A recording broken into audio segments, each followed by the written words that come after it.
Assalamualaikum warahmatullahi wabarakatuh. Nama saya Nadi Syifa.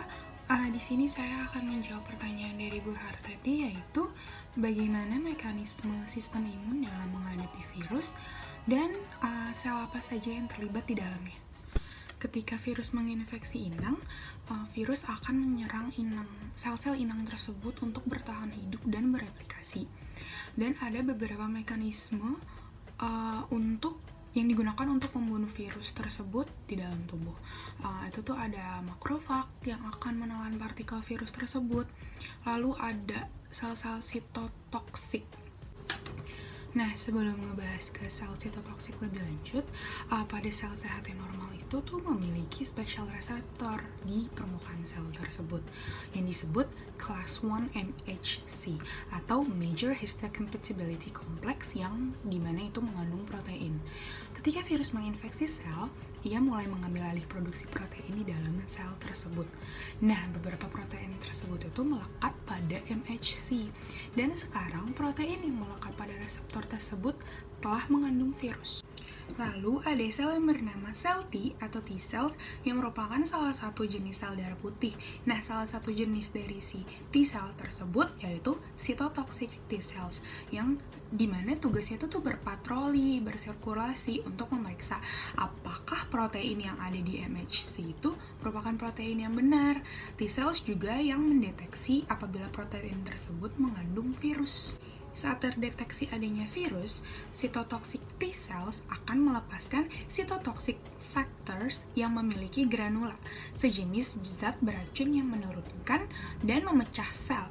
Contoh salah satunya disebut perforin yang membuat lubang di sel. Granula ini juga mengandung enzim yang disebut granzyme yang masuk ke dalam sel melalui lubang yang terbuat dari perforin dan memulai proses yang disebut apoptosis atau penghancuran sel. Nah, beberapa virus itu sebenarnya tuh udah beradaptasi untuk bisa bersembunyi dari si sel T. Jadi tuh nggak akan kedetek kalau sebenarnya ada virus, dengan cara dia menghasilkan protein apapun sehingga nggak kedeteksi.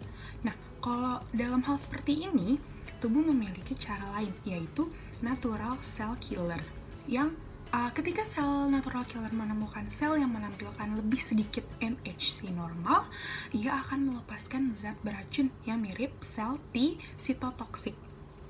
Lalu ia akan melepaskan zat beracun tersebut untuk membunuh sel virus tersebut.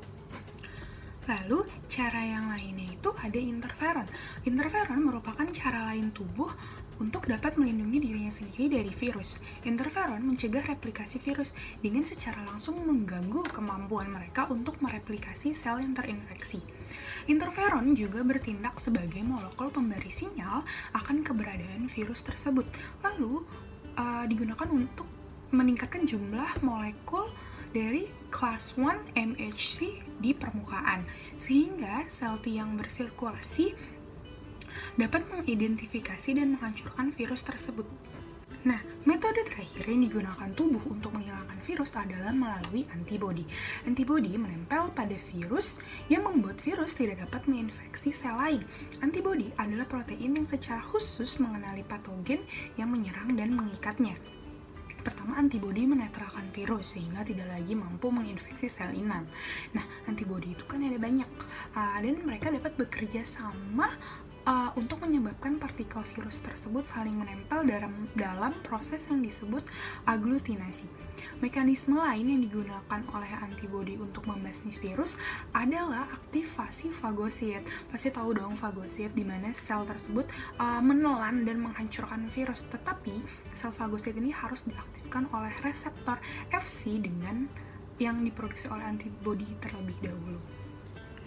Untuk sel yang terlibat, tentu saja di sini yang paling besar perannya adalah sel darah putih dalam pertahanan dan kekebalan tubuh atau sistem imun. Lalu juga ada sel fagosit, makrofag. Lalu yang paling banyak berperan adalah sel T.